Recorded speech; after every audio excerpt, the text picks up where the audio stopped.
And in the bottom left, in the blue, he is the Zerg player for Alpha X, the Ender of Days, Ragnarok.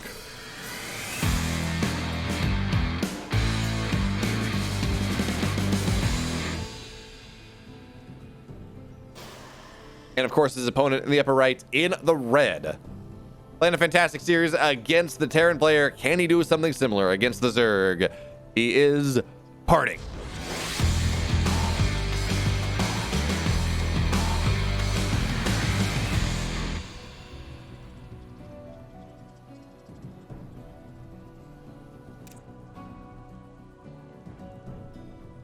Oh, interesting. We see Ragnarok here. He's kind of committing to having a delayed natural because, of course, now he's going for 17 hatch.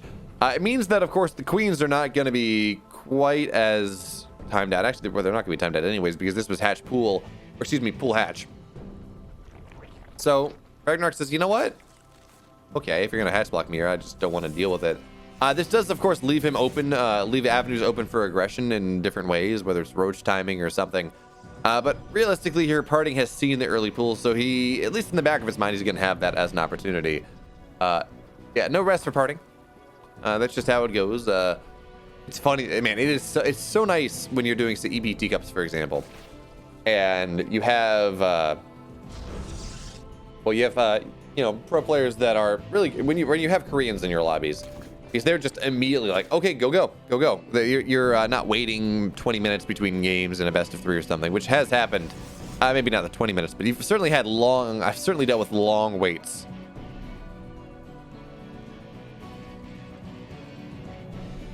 I've certainly had long waits between games. I'm sorry, for some reason my phone decided I was asking questions of it. Not really sure why it thought that, but anyways, it's gonna be a Stargate open here for Parting. No one should be surprised. Of course, this is PvZ. There's a pretty standard way to play the game at this point.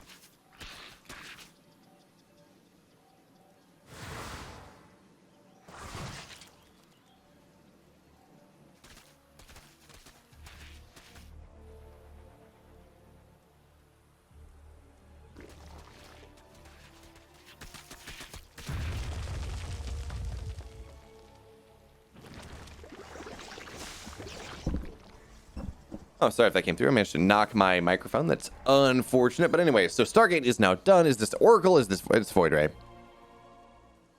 We can talk about things as if it's not going to be Voids, but let's be real. 9 times out of 10, it is the Voids that come on out here. I mean, it's PvC. What do you really expect? The question, though, is what happens out of this? Is this double Stargate Void? Is that what we're going to see? You know, where the Protoss player just tries to take the late game and maybe gets +1 afterwards. That's always rather nice. Is this single void defensive into gateway tech? Is this somewhere in the middle? You know, a bunch of different opportunities. Yeah, Betterwood, pretty much. I know it caused some consternation by the originator of the the originator of the clips, but the Void Rays, Creighton Olsen thing is fantastic, and it says everything we need to know about the way the meta was going. But okay, it's only going to be single Stargate, single Void Ray, defensively just knocking out detection into Oracle, into the Twilight, into the Robo. So we're going to see a much more ground pounding army from Parting in this game, number one, and that makes sense. I don't really think of Parting as a big Skytoss guy. It depends on how you work there. And Hodoy. Sometimes we see players like Nina, and every time they lose a game, certainly a tight one, they say, "Look, give me 5 minutes. I need to recenter myself. I want to make sure that I am in the perfect mental state to play this next game, so I, don't tilt myself out of a series, don't tilt myself out of a tournament." And then you have players that say, "You know what? Honestly, I'm just gonna, GG next." Let's go into it, kind of have that closer mentality, if we want to talk about baseball for a minute, where closers, more than any other position, they just have to have a super short memory. It's all about, okay, man, I blew a save game, this game, whatever. Tomorrow I'm going to come back as if nothing has ever happened. But this is interesting from Party. We say, oh, yeah, it's standard, you avoid whatever. No, we're going to see a Charles Luddlin coming from Party here in this game. This is something... a version of a build that became very popular like the first 2 weeks after the Void Ray buff. You would see 1 or 2 voids. You see charge lots with the kind of a fake third, and it was fantastic. And oh man, this is perfect here for partying. Like, this is the best possible move because, well, actually, never mind. Banelings are underway, so maybe not. Charge loss against Banelings not all that great, and there's not a lot that can deal with these Banelings whatsoever. So as I say that, I'm like, oh, it's perfect. It's just Zergling Queen. It's gonna be fantastic. Well, Banelings are gonna say no to that one. As charges, of course, done here. Some decent splits on these Zealots, and well, Ragnarok actually says, okay, I'm gonna run home. I don't really want to deal with that here. So Zealots are gonna get on top of these Queens, and it's gonna be a bit of a force field. So we're gonna see the 4 Queens go down in an instant, but the Voidary is gonna get target fired on down, and that Stasis Trap is fantastic. Dear Lord, that Stasis Trap. Yeah, well, did that get every single Baneling? Yeah, I think that Stasis got every single Baneling on in here, so now Zealots are going to be able to find their way on into the third base. Look, another Queen will go down. We have 3 Queens on the map. I believe one of them is a Stasis, so it's really only effectively 2 Queens as more and more Zealots are running on in. Yeah, we have 6 Banelings underway, but the splits are fairly good here already for parting, as he's just knocking everything down. Queens are starting to fall down. Zerglings are starting to die, and the Banelings, they're going to try to find their way back, but it is too little, too late. Parting, he takes game 1. Okay, well, Parting, he's going for his first cannon rush in this game number 2. He says, I don't want these games to go long. I'm tired. I want to go to bed. Or, well, it's like 8 p.m. KST, so 9 p.m. KST, whatever the time is. It's not all that late here for Parting. In fact, his night's just begun, but he says, you know what? If Ragnarok is weak to cheese, well, Ragnarok's weak to cheese, and he's got the full wall. I hate this. I hate this so much. He's got the full wall up. This cannon rush is unstoppable at this point. That being said, of course, Ragnarok, he's taken his natural as his third. Or his third is his natural, whatever you want to say, which does now mean it's actually a really potent anti-cannon rush technique because Terran player or Protoss players, they'll go cannon rush the natural because that's kind of the best spot to do it. It's really hard to, it's great, but this cannon rush now is not really accomplishing all that much. However, of course, this is a cannon rush with a Stargate. And that is a big difference. That being said, of course, the Zerglings here, the cannon actually does not properly defend this Stargate in all positions. So with that being said, probes are having to be a little bit defensive on this, but there is a cannon on the low ground. There's a cannon on the high ground. The Queen can't really look to deal with this, but Roaches are underway, and we're not going to have Voidaries out for a while just yet. So this means, of course, that Ragnarok's actually in a fairly decent position to hold this, as the probe will sacrifice its life just to see what's coming. Actually, wait a minute. This is a problem because the Roaches were all built from the low ground here. We're going to see... Yeah, we're going to see the Stargate just target fired on and down. Shield battery is going to get triggered to make sure that the things stay alive, but that means there's not going to be a lot of shield battery energy for the Voidary when it does pop on out here. And this is actually looking rather good here for the boy from Alpha X. I mean, that being said, Ravagers are underway, and I mean, less DPS, so the Stargate will stay alive. We're going to see some bios go on down, as now the Voidary is out, and life is much more difficult for the player at this point. There we go. One more set of bios here will knock down this pylon. So we do need to see backup pylons. There we go. Backup pylons are being made. And there we go. Okay, so this is starting to be rather nice, but it's still only one Void Ray, and it's taking damage. The cannons are just not able to be defensive here whatsoever. So we're going to see the Stargate just get target fired on down. Is there enough to get a second Void Ray on out? Looks like just barely there will be. But now there's a Spore creeping on forward, and this is not working out well for Parting whatsoever. Now we're going to see two Voids out, but that's going to be the extent of things here. Yeah, their cannons, their shield batteries, but it's not all that much. That being said, thick beams are potentially a thing here, and the Queens, they don't have a lot of energy, but still, there are 3 Queens in the main, still 3 Queens in the natural, 6 total Queens. The Voidary is, there's nowhere that they can go, even as we will see Ravagers start to go on down. Pylons are starting to get target fired down here as well, and this is just not enough critical mass. I think, yeah, another Queen just went down. But this is not the critical mass that Parting is looking for. So he has expanded back at home. He does have more, another Stargate underway. But these Voids, yeah, they're going to go on down. They got to be very careful. One Void Ray will stay alive, and it will knock down some drones, but, I mean, this is disastrous here for Parting. He's not going to get this base.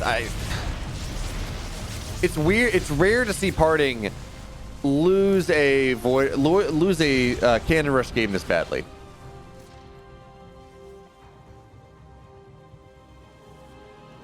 And the unfortunate thing, you say they want to finish up and go to bed.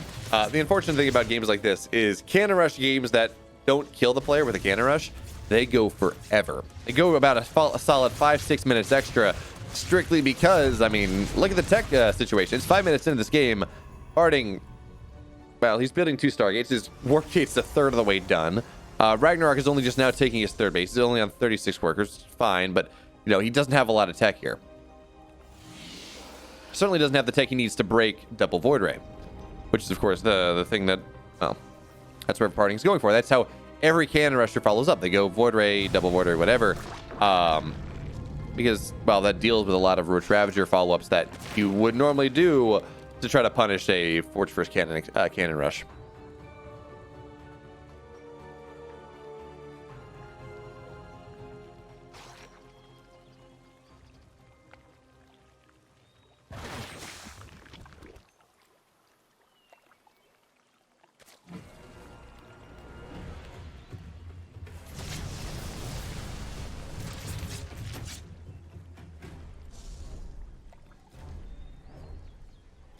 Okay, so layer is just about done. As our third base from Ragnarok is getting started. He's getting +1 ranged as well.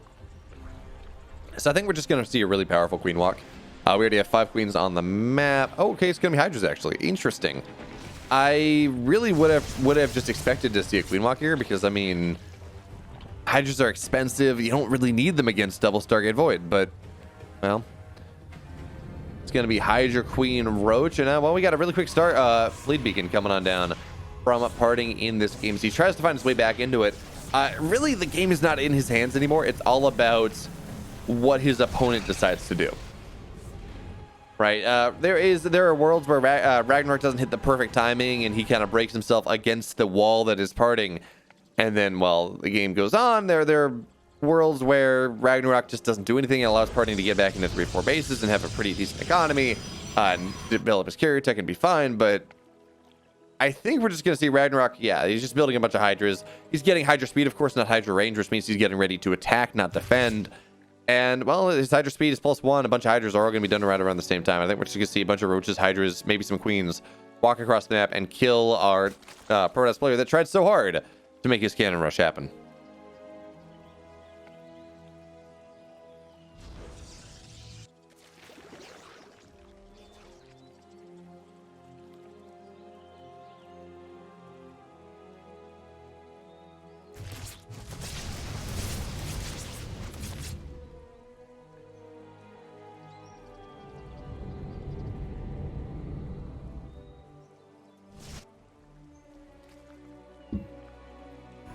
Now Hydra's moving out on the map here. Their speed is done. Their +1 is done. There's circling speed coming on in behind this, which is nice. I don't think it's going to be really relevant in this game, but it's a nice idea, you know. Give you a follow-up ability, but really it's just all about these Hydras and these Queens that are running on in. The Void Rays, they got to be very careful. They're just about to run on top of all of these Hydras, but the static defense is getting taken on down here. Shield battery overcharge is a thing, of course, but with the lack of cannons, with the lack of shield batteries here, with +1 getting depowered for a time, it's getting depowered for just about forever. These Void Rays are not going to stay alive. Pro's getting pulled to try to make something happen, but folks, we know how this one ends. We know how that we've known how this one ends since the 5-minute mark, and unfortunately, it just took another 4 minutes for Ragnarok to finish things. I mean, credit to Parting to try to make it happen, but trying to make it happen doesn't mean it's going to happen here. As GG, Ragnarok is going to take game number 2. All right, folks. Much to Bitterwood's chagrin, we have no cannon rush coming down here today. And that's unfortunate for Bitterwood. For the rest of us, though, we're pretty happy about it because, you know what? As a Zerg player myself, cannon rushes, they're just about the worst thing to exist. They make me very sad. So I'm glad we don't see that. Although that being said, I mean, Ragnarok did a really good job of holding that cannon rush in the previous game. So, you know, shout out to him. But we're going to see something a little bit more standard. And, you know, it's one of the benefits of taking your natural at your third. You can just deal with a cannon rush. It's not all that great to cannon rush that third base position, because then, well, you just kind of get the natural for free and you're fine. So Ragnarok there, just by doing the anti pro block expand, he was in a pretty good spot. And then, well, he was able to really put a lot of pressure on the Stargate with his Roaches and Queens, which meant a lot of shield battery energy was used, which he wasn't really there to defend the defend the Void Rays, and then more pressure, and, you know, 6 queens against 2 voids, not all that great. I really would have preferred, I think I would have preferred the Robotech, but I guess Void Rays are just so strong right now that, well, you go for it anyways.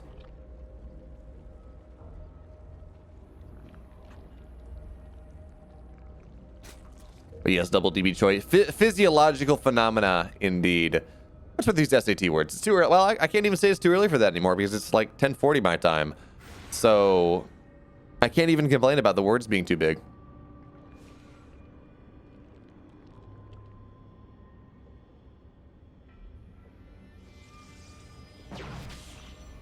Okay, looks like we're gonna have a glaive opening from parting into this game number 3. And again, he seems very interested in getting this series over quickly. I don't know if this is a kind of a player-specific thing where he thinks that Ragnarok is a little bit weaker to shenanigans than maybe I don't know, Rogue or someone, or whether this is just a, well, I have other things to do. I don't want to really, you know, want to play this game with series quickly, no matter what. It's probably a Ragnarok specific thing or a Zerg specific thing where he just thinks Zerg openers are maybe a little bit too greedy right now. I don't know.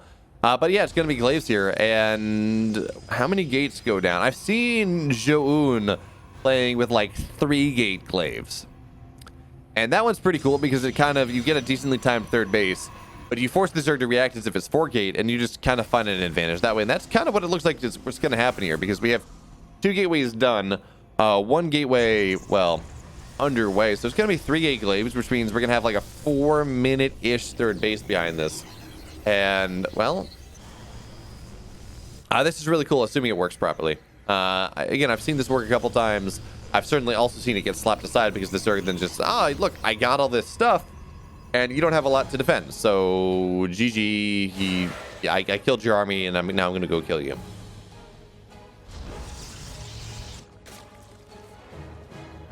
Oh, this is very true, but I'm just more saying, you know, about what party thinks is the best way to play against different players. Anyway, glaives is now done in 7 seconds. So, you know, the standard timing, right? This is when glaives timing hits right around 430, 440. But he's got a third base behind it, and more importantly, it's a third base that he can like actually afford. Sometimes you'll see glaives go and get a pretty decently timed third base, anyways. But you know, they're not really probing into it, and it's more of a fake than anything. You know, kind of a follow up, right? Where you're just not committing to it whatsoever. This one, I mean, parting. The glaive timing is the fake. He's just forcing lots of stuff out and hoping that Ragnarok is just going to play defensively because he doesn't want to die to this. Wait, notice this is only, what, 8? Excuse me, this is only like 10 adepts.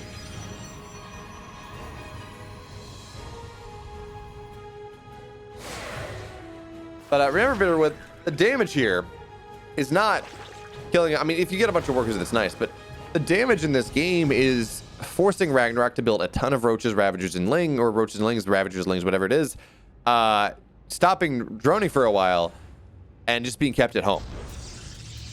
All right, that's the damage here, and Ragnarok is going to be pretty happy with himself. He's like, yeah, look, I defended. I took no damage against the Adept play. But, well, +1's about halfway done. We got Blink underway after this, 5 more gateways, and it's the +1 Blink timing after this that is the real timing that party is looking for. That's where the real damage, the damage happen, or the damage maker is. So Ragnarok is like, okay, well, I got a drone up behind this now. I'm a little bit far behind. My economy is not where it wants to be. I got a big army, sure, but whatever. And oh, I love the adepts to clean up creep. That's really nice. Of course, again, adepts do bonus damage to light units. It means these creep teamers, they get bibbity babbity boppity. So creep is going to be removed, which this kind of tells us where party's going to want to push, right? He's probably going to push on in through the left side with his stalkers, with his sentries, and just go from there. Because again, blink is just about done. +1 is going to be done rather soon as well. And this +1 blink timing with a couple sentries, that's the real thrust of this attack. Everything up to this has been kind of leading up to this point where this army from parting is going to be powerful enough for something to happen. But now Ragnarok, you got a bunch of Zerglings on the map just trying to shark around. And I think hopefully we're going to see a couple adepts just kept home. But even then, Zerglings, okay, they're going to run on into the space. But, yeah, this is not going to accomplish all that much. But, okay, nice target fire. We'll get 5, maybe 6. We'll get 5 workers. Okay. That is something. But now +1 is done. Parting's now moving on the map. And, you know, one thing this does is it does give Ragnarok time to build the army that he wants. As now he knows that there's just a lot of Blink Stalkers a couple centuries. He knows what's happening. But you know what? He doesn't even care about that anymore because he's got run-bys into the natural and the main base here of his opponent. 10 workers are going to go on down. So long as he does not die to this army, and those miles are going to be fantastic, by the way. He's in a really good spot. Spine doing a really good job of keeping things alive. No force fields here. Parting does not need to be the maestro. He just needs to make sure that his stalkers stay alive because there's a lot more oomph to this army right now than what Ragnarok has. And +1 is a powerful thing indeed because, again, Zealots are just ravaging, or Zerglings are just ravaging his economy. But that also means the Zerglings are not with this fight. But Ragnarok, every second that this lasts, he gets closer to his own +1. He gets closer to his reinforcements happening. His Biles are going to try to drop on down. They're not going to get much of anything here. Drones are getting pulled to try to make this happen. And now we're starting to see that economic damage that Parting is looking for. He's going to blink on in once again on top of these Queens and Ravagers. But has he overcommitted? Is this too far here for the Korean Protoss player? It looks like it is. The Roaches are going to clean everything up. Zergling's getting on top of this army.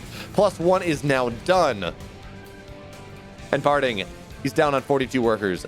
He has had to pull his probes for the majority of this game. He has no mining in the natural, very little in the main base. And that means that now this +1 Roach army from Ragnarok, well, it's a powerful thing indeed. So more and more weapons coming in from Parting. He is all in regardless of what happens here. But if we look at the army supply, it is 68 to 30. That is a 30 supply delta. And that's kind of the point where the Zerg player starts to feel really happy. And before then, you're like, okay, maybe, you know, whatever. And I mean, the start of this Parting did have equal army supply, but the big economic problems that we've seen, well, that really caused things. So we're going to see some miles go down, try to get this War Prism. Will be unsuccessful, but it doesn't really matter because the Roaches are just going to keep moving on forward. Do we have Roach speed? Okay, we do. Yeah, Roach is just going to keep moving on forward here, trying to target things down. I mean, the Blink Micro of Parting is always going to be exceptional, especially with the Warp Prism pickup as well, but there's only so much you can do. And there we have it. GG Ragnarok. He takes game number 3, and he's now 1 game away from victory. So, where does Parting go here? Well, I know where he doesn't go. He doesn't go to his natural. We have a hatch block from Ragnarok in this game. Now, of course, it's technically 3 hatch before pool. Technically, but I mean, really, the functionally here, we just have the Nexus getting blocked. Parting doesn't care though. Honey Badger, don't give a damn, because well, he's just going to take his natural at his third base. He's taking a page from the Zerg playbook, and in part this works out pretty well because again, this is 3 hatch before pool. This is not like, well, Ragnarok went and, you know, went hatch block into a pool there, and then he's gonna have Zerglings down. It's gonna cause problems. And I mean, Parting knows this because he got his scout off. So he can feel pretty comfortable about taking his third in the position he is, because by the time any sort of progression comes from Ragnarok at this point, he's going to have the units that he's going to need to defend it. There we go. So this will actually get canceled here. I'm surprised we don't see an Evo. I kind of expected that, but I think Ragnarok has seen the fact that the third base is going down, so it's not like Parting is going to go 3 Nexus. He's not Astrea. He's not that crazy. Not on Lightshade. But yeah, the probe's just going to keep scouting here. We have double gas, so we can't steal the gas. And, well, Parting now, I'm probably just a little bit behind because Ragnarok has gotten everything he wanted, but less behind than he could be because, well, Parting still got his Nexus done anyways.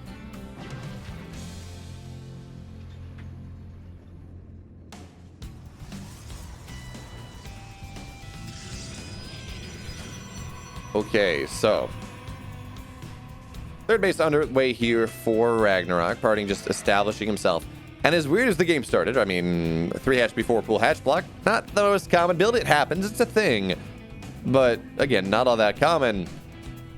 Well, the game's going rather normal after this. We're going to see Stargate play here from Parting, and honestly, as expected. And especially here with the way the base situations are, with Parting having to take that exposed third base, because, well, you want some oracles to prevent any Zergling run-bys, but that's not even going to be what it is, because this is double Stargate Void right here, and 2 Stargates at once. I guess this is a adaptation from Parting, just because of how the game happened. He maybe had a little bit more gas than he might normally compared to minerals at the time, so he could afford double Stargate at the same time. But that's going to be done rather soon, right around like 4:15 maybe. Then we're going to see 2 Void Rays at a time, and we're going to have to see how many he goes for. Oh, I'm sorry. That's not what it is at all. Ooh, this is exciting. Sorry, double Stargate Phoenix is going to be the play. I'm so used to just being Void Rays no matter how many Stargates you get that I forgot that double Stargate Phoenix is in fact a thing. So parting, of course, he's going to hide these Phoenix as long as he can, and then, well, move out on the map. Try to find some value, do all that fun stuff. Ragnarok, though, looks like he's getting ready for a Queen Walk once again, as we just see more Queens on production tab. Roach Warren underway, and this is a fairly good map for the Queen Walk, right? You can get your creeps pushed pretty well, so the Queens don't have to walk too far off creep. I mean, it's not Beckett, but still not bad. And it's a relatively short rush distance anyways. That, and of course, the third base is pretty exposed. So we're going to have to see whether Ragnarok is going to be able to make this happen. And again, parting, it's not like he's going to be able to fall back to his natural, because there is no natural. Not yet. But he will have 6, 8, 10 Phoenixes by the time any sort of push happens. And Ragnarok, for all we're talking about this, oh, there's going to be a Queen Walk. And still maybe he's going to go the greedier version at the very least, which has a lair, which probably has roach speed, which maybe has +1 behind that. Hello, Nithon.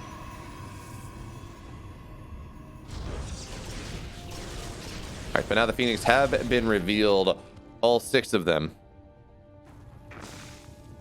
And we're going to see how much damage it can actually get. So we have 4 Queens out here on the third base. That means that, well, there's not a lot's going to happen on that one, but maybe there's a little bit more room for stuff to happen in the main base. Yeah, there's actually nothing here. There's a Spore, but that's just about it, which means that these Phoenix are going to be able to lift up anything and everything. 3 workers go down. It's not going to be much more than that as the Queens have rotated.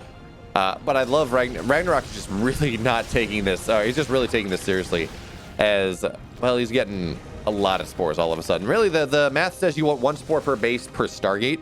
So as this is double Stargate Phoenix, you get 2 spores per base, and you get a bunch of Queens, and then maybe 1 for the rally between the natural and the third. So Ragnarok is doing that, but look at this parting. He's not going pure Phoenix. I mean, he could have done that. I've seen this happen occasionally. It worked out pretty well, but he's got Void Rays coming on in behind this as well, and he's got a Robo as well. So probably Disruptor Phoenix Void Ray, I think, is going to be the name of this game. We might see Colossus, but I don't know. Colossus is very rare in this matchup right now.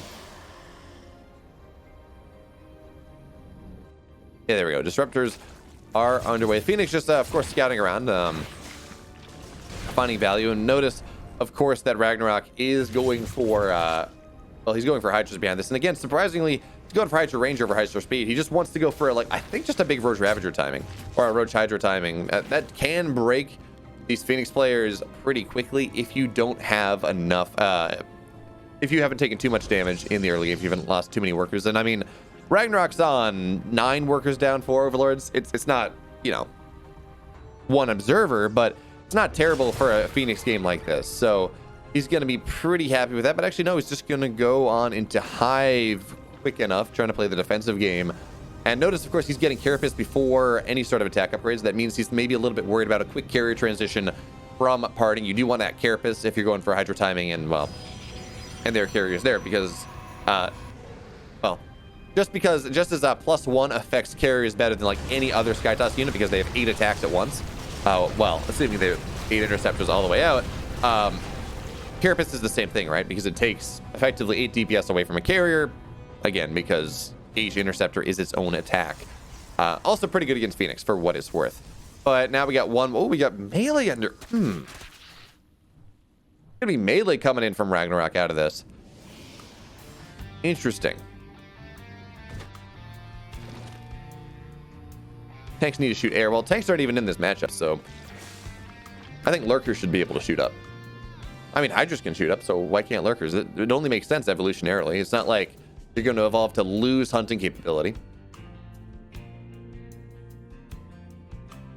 But anyway, we have a bunch of infestors on the way. Pathogen glands, of course. So when they pop out, they will have the energy that they need to drop all of those tasty, tasty fungals that are so important. As the Phoenix, they find a nice position here outside of well, one of the spores at the very least. So 6 more workers will go down. We are starting to see some of that value that parting is really looking for in this game. And we're going to see 9, 10, 11 workers, 12 workers even. They're going to get target fired on down. And they're going to... I'm surprised they don't kill the queen. But anyway. 13 workers do go down. But now it feels like they're a little bit trapped. And the fungal's going to be rather nice. It's going to knock down 2 Phoenix. Going to kill... Well, third one's going to go into just escape here. And did that scout the Spire? No, it did not. Okay, so we'll not see the Spire coming on down. Ragnarok does as a reaction to killing off a couple of Phoenix. But carriers are already underway. We already have 6 Void Rays, 6 Phoenixes. Make that 5 Phoenixes. but carriers are already happening. +1 air attack just about done. Parting getting this 4th base. And when you have a Skytoss Protoss player who's up 30 army supply on a Zerg, I mean, melee will allow Banes to one-shot probes. This is true, but you know,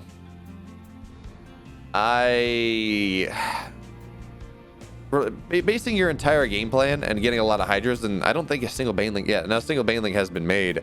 Baneling speed's not even done. Basing your game plan off of that, it's not the play. I think this is much more for like this is more for ultras and maybe Broodlord timing eventually. It's getting the melee upgrades. Anyway, we have +2 attack, just about a third of the way done here. Flux Veins as well, so the Voiders are going to be rather nice. But yeah, Ragnarok just kind of playing a dark style here. Infestors, lots of queens, getting into those ultras pretty quickly. But folks, it's not like there's a ground army. It's not like, well, I want the ultras to get on top of the High Templars so the storm doesn't go down. There's like a couple of disruptors. There are, in fact, 4 disruptors on the map that can do something. But other than that, it's not a lot for this ground army to deal with. All about the Void Race in the sky. And okay, it will be just a really quick Greater Spire. And of course, you got to remember, air attack applies to the impact damage from Broodlings. But ground attack, ground melee, applies to the Broodlings themselves. So in the balance of things, your +1 melee, your +2 melee, your +3 melee is actually more important to the Broodlord damage for the most part than the air attack, unless of course there's just enough splash on the ground that the Broodlings kind of evaporate instantly, which it takes a lot.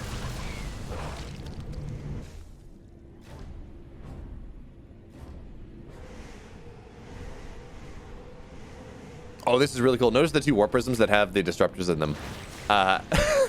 That is really cool. That's not something you see all that often. But anyway, Parting here, he is getting pretty close to maxing out. He's getting pretty close to his +2 timing, which is really going to be that timing where he's going to look to move out on the map. When he just has insurmountable damage that makes life rather difficult indeed. So +2 just about done here. It's going to time up with the 2-2 of, or excuse me, 2-4, I guess, of these ultras rather quickly. And now Parting getting ready to move out on the map here. We're going to have to see what exactly he can get done. And remember, of course, he is down 1 game in this series. He is 1 game away from, well, taking to game 5, but also 1 game away from losing to Ragnarok 3-1, as this is a best of 5. So we can imagine he's maybe being a little bit cautious about how this game is going. But certainly he's got to be pretty happy with things. He's getting in more and more Void Rays. He's getting +3 underway. He's actually even going back into ground tech a little bit, getting +1 damage, and even a Templar Archives. Interesting. Maybe this is for DTs. I mean, Blink is something you kind of always want late game.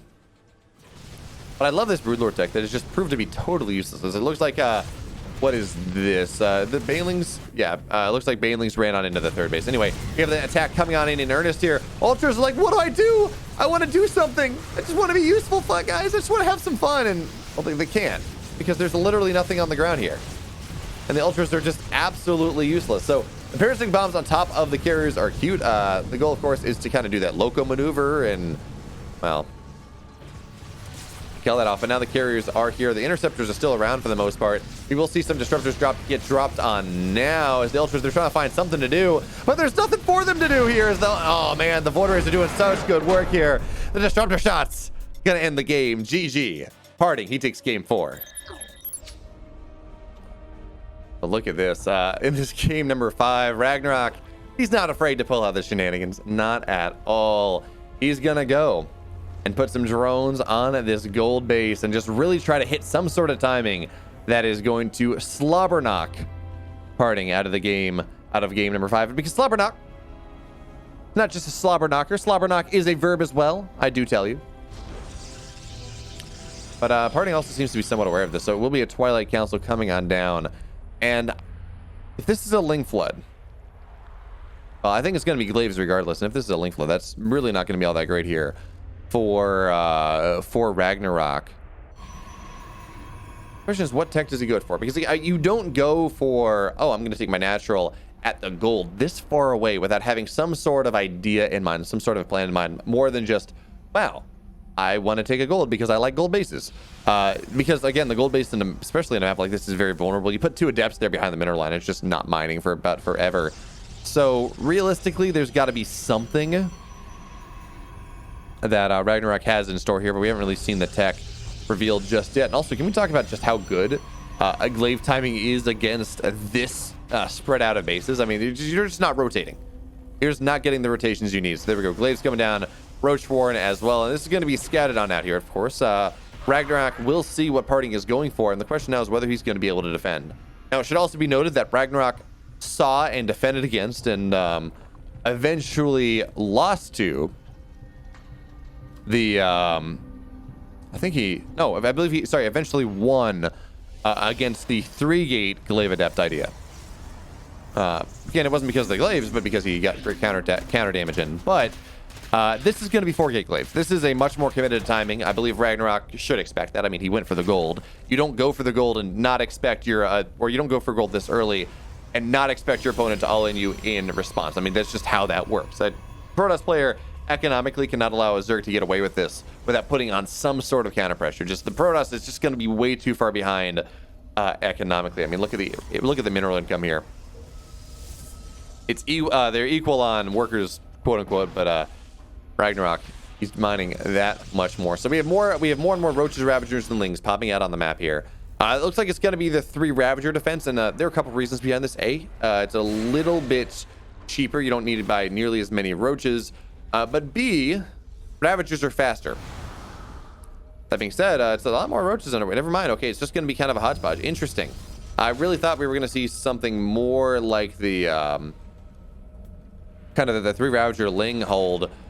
But I guess in a game like this, you know, we want that. Oh, man, I feel like the Adepts could have taken that fight. But we will see 1 Queen get target fired down here immediately. And now we're going to start to see some workers die as well. 1 Queen, 2 Queens, they're all going to die. And oh, the drones, they're kind of stuck. So 3 workers go down. And now the Adepts, they're out once again. We have Warpins coming in on the left side, as I think the Adepts are going to try to shade in to the main and the natural.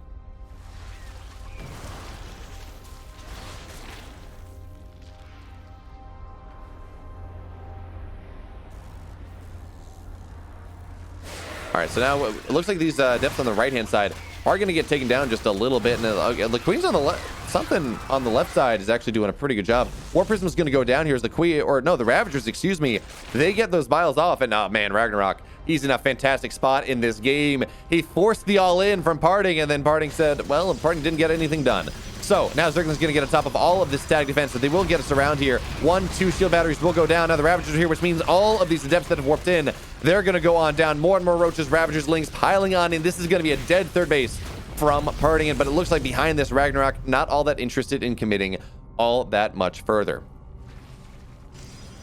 Instead, he's just going to posture out here, keep his opponent on 2 bases, establish his third base, or no, he has his third base, but establish his lair, maybe establish a 4th. Move on to that next level of tech. I think he probably could have broken Parting, honestly, if he just kind of piled in the Roaches and the Ravagers, but you're never sure. Shield Battery Overcharge is a powerful thing, especially with Immortals and whatever, so I think he probably could have broken him, but again, it's never a sure thing. So now Lair's about halfway done. We have more and more gas coming on out here. Is Parting just looking to posture on the map?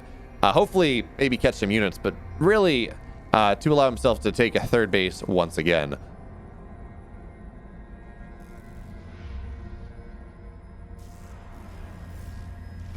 All right, so now we're going to see another War Prism out on the map here, but Zerglings will scout this, Roaches will scout this, and the big scary rocks that make this defense so hard, well, they've been taken on down. So, let's see. Oh, interesting. Colossus tech. Blink Colossus is going to be Parting's game of choice, is going to be his tech path of choice for the mid game here, and that is... Well, again, like I said, we don't see Colossus all that much in this matchup, and I'm not wrong. That it really is rather rare. So really interesting to see that is what Parting has decided to go for. But I mean, honestly, against an army that's mostly Roach, Ravager, Ling, you get up to 3 or 4 Colossus, and that's kind of scary. But I really like what we see Ragnarok doing here. He says, okay, look, I got Roach, Ravager, Ling. This is going to keep me safe. I'm not going to die to this. I'm not going to die with what I have. So I can go Spire. I don't have to worry about it. I can go Spire. I can get a bunch of mutas, because realistically, Ragnarok, he is on 6 gas on 50 workers, but that's pretty much optimal mining because of the gold. Not quite, but I think he's mined out of his main a little bit, so he's pretty fine from an economic perspective.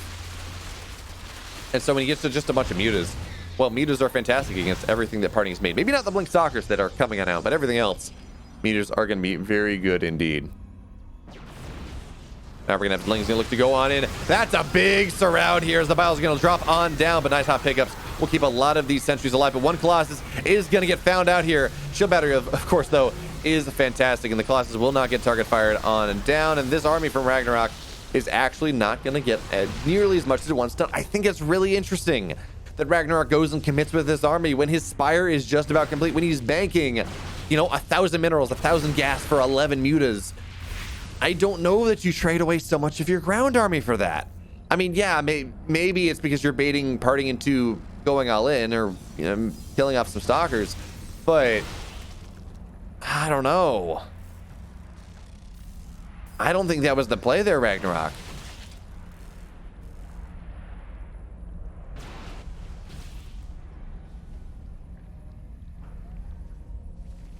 But anyway, we do have the mutas here of Ragnarok. They're flying onto the other side of the field. Now, we have no cannons and only one shield battery in this base. So it's still going to be difficult for Parting to defend this. Even as much as I say, you know what, Parting had a great trade there. He was his army is pretty scary against what Ragnarok has made. Well, the mutas here, they tell a different story, and it will be difficult for Parting to deal with this. The Stalkers can blink on top of that.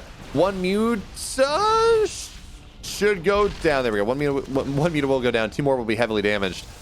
But only 4 probes to start. And it should be noticed here that Ragnarok is really committing to this. He's got 7 more mutas underway. Parting just opting to hold with +1 Blink Stalkers, which is not terrible. But it's really these two players really committing to their tech paths of choice. Parting, Blink Stalker, Colossus, all that fun stuff. Ragnarok really committing to go into a base trade because, well, that's what Parting is going to force anyways. With these 3 Colossus, all of these Blink Stalkers, the mutas will never be able to fight this army. Never straight on up. There's another muta will go down. There we go. So Parting now, he's just instigating that base trade, but Ragnarok, he's there just a little bit faster. As of course, his bases are spread out just a little bit more as well. So the probes are going to have to be pulled here. And this is what makes base trading against mutas really scary, of course, because mutas can just chase down all the probes. Parting, I don't think he has any probes on the map here. Okay, so here's what he's doing. He's got a bunch of stalkers in his main base. I think he's just going to go try to kill every Zerg base and then recall to the main and hope that's going to be enough.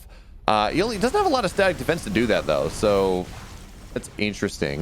We have, of course, this 3rd base, or I guess the 4th base is going to go down, and now we have the army trying to fly on in. There's the recall, and again, this is not an army that Ragnarok's army can fight. So Stalker's going to blink on forward here. Colossus stifling or spilling on in, but it is now a 1-base Protoss against a 2-base Zerg.